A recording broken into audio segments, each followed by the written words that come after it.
What's going on, guys? It's Corey from SuperKamiGuru9000, and welcome to my review of Naruto Shippuden, episode 268. Wow, just... Last week I said that I was getting some chills, but this week it just took it to a brand new level. There were so many moments where I literally kind of giggled with joy, so to speak.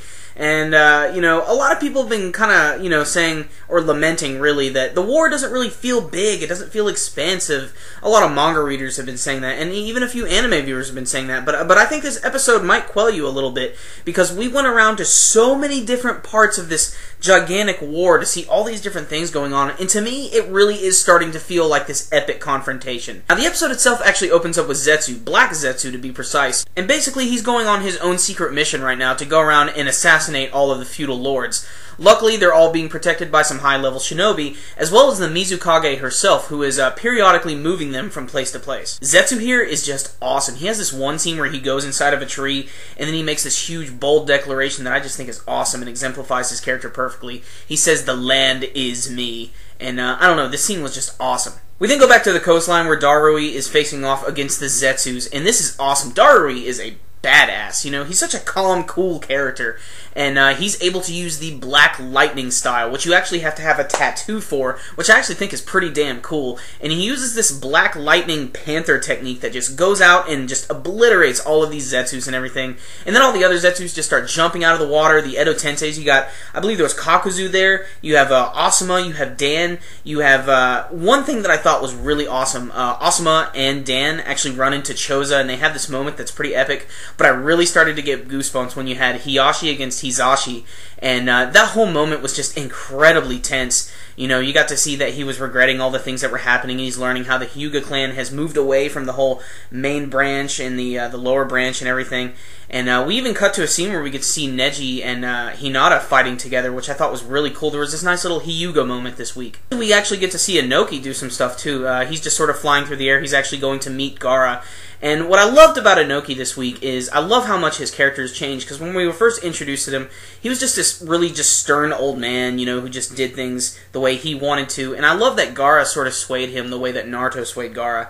And that's awesome, because Inoki this week is like really pumped up. He's ready to fight with Gaara and everything, and he says he's ready to get rid of his forsaken self. And I just thought that line was really epic. Believe it or not, there's even more people we go to. We go back to Kankuro and his group, and one scene that I thought was very funny, Deidara is super pissed. He's, you know, stuck inside of the puppet. And he's like, "Damn it, let me out of here!" And Kankuro's like, "Dude, if you don't shut up, I'll stitch your mouth shut." And then Deidara's only response is, "I'm not into S&M." Really weird. Unfortunately for them, they run into some extremely powerful Edo Tenseis. You got Chiyo, you got Hanzo, you got Kimimaro, and that other Mist guy. And just the fact that Chiyo and Hanzo are there is just really frightening. Hell, we even get to see Kitsuche knocking the hell out of two Zetsus. Really awesome stuff. As if all that ridiculous action and setup weren't enough, we even get a little more stuff here. We get some explanation about the Kekkai Toda. And as before, we always knew that the Kekkai Genkai was a combination of two different elements. We now learn that the Kekkai Toda is a combination of three different elements. And they go on to explain this in good detail. And they even add a little filler here. They include that one Sand Kunoichi. I think her name's Matsuri. She's appeared in a few different fillers now, and she's always been associated with Gaara. But the stuff that got me really pumped up at the end, and the stuff that made everything start to seem like a big war, at the end you get to see the Zetsus are still fighting against all of the Shinobi Alliance. Choza gets really big, and he just like knocks the hell out of a lot of them. And then Darui, he's getting ready to throw down with the Gold and Silver brothers, Kinkaku and Ginkaku. A battle that I just cannot wait to see. It seems like everybody from Cloud Village is just like the coolest fucking ninja. So I really enjoyed this episode. It was a lot of setup, sprinkled over a lot of different things.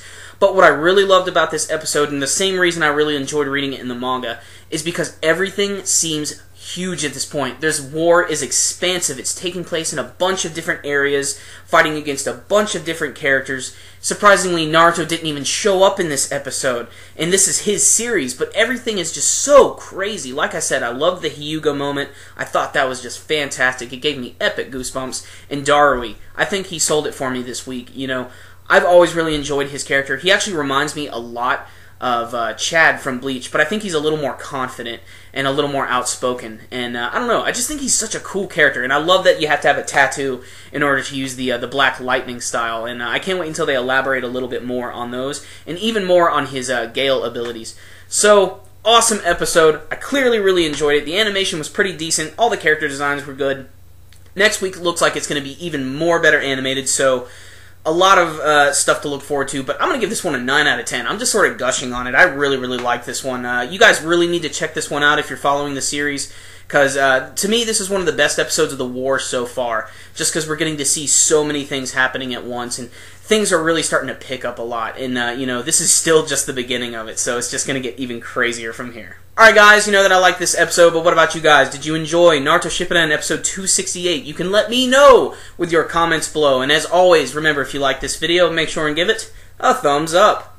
And if you guys just cannot get enough new Naruto stuff, just to let you guys know, we just released 2 brand new Naruto videos just this week. We're talking about the brand new Naruto Shippuden movie, Road to Ninja, and we talked about the brand new trailer. We discussed some things in it. If you guys want to check it out, we'll put an annotation for it right up top.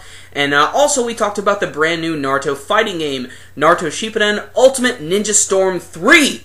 That's right. No more generation stuff, they're going to 3, and we did a video about that. We talked about a few things. You can check that out also in an annotation above. That concludes this review today, guys. SuperKamiGuru9000, out.